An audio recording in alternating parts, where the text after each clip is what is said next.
Let's talk about climate change. People are calling it the crisis of our time, and it is. Climate change. Climate change. Climate Changes. Climate change. But it's easy to get lost in this story. The science is dense and politics get in the way. World leaders are meeting in Madrid to talk about the climate crisis and how to slow it down. And they're under pressure from millions of people around the world calling for concrete action. The empty promises are the same, and the inaction is the same. So what exactly are we doing wrong, and how do we fix it?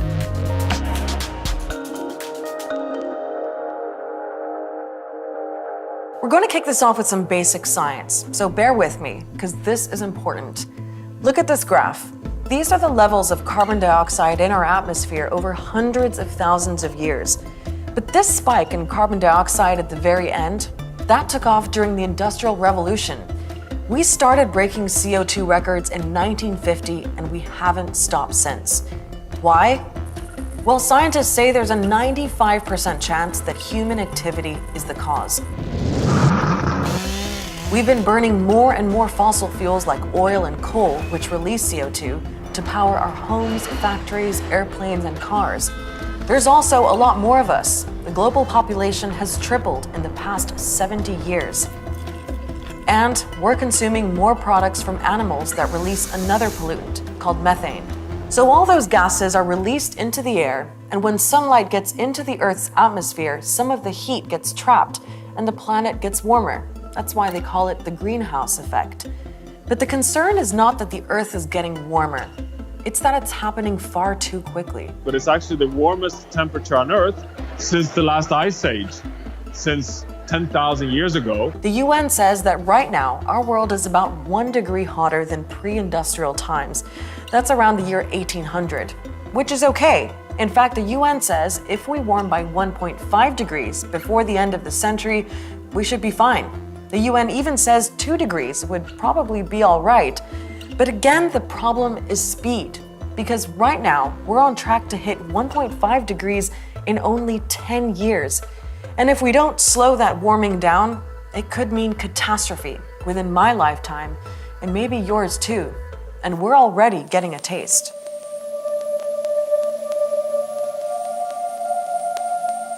Climate change is here. Climate change is happening. We are well into the 6th mass extinction event. Europe is currently colder than the Arctic. More than 1,000 people being rescued just in the early morning hours of Sunday. Millions of people are likely to suffer worsening food and water shortages. Drought, which is now in its 10th year, is a phenomena that's here to stay. We've never seen a year's worth of rain in less than 7 days. Sea levels are rising about 3 millimeters a year because seawater expands as temperatures get warmer. Melting ice sheets and glaciers also add trillions of tons of fresh water into our oceans. People around the world are already losing their homes. And if things carry on, millions more of us will have to pack up too. Entire coastal cities could be underwater within 80 years, like Miami in the US or Osaka in Japan. Entire island nations in the Pacific could completely disappear. Natural disasters becoming more and more intense, more frequent, with more devastating consequences. The dramatic impacts of drought in different parts of the world, all this is creating a situation that is a real threat to humankind, and we are not doing enough. If 99% of doctors said to you, take this medicine or you will get really sick and probably die, you would take it.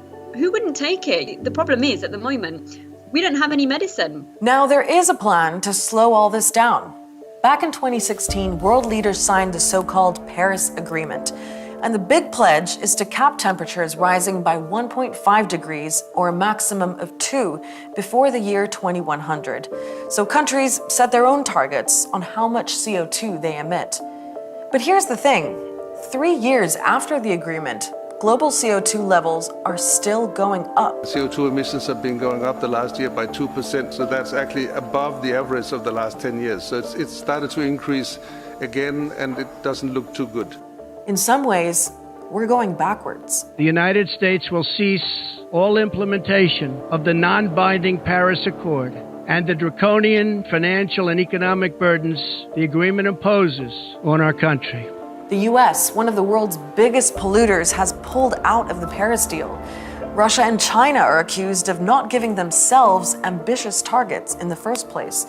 Turkey and Poland want to build more power plants that use coal. And then there's the skeptics. It's a political decision that there is man-made global warming. Forced the computer models to say, human influence, CO2 and other stuff. The ground-based temperature data has been massaged to show an increase, but the satellite data shows no increase. On the other hand, there is positive momentum. There's more awareness, and some countries are making progress. India, Morocco, and the Gambia have massive renewable energy projects.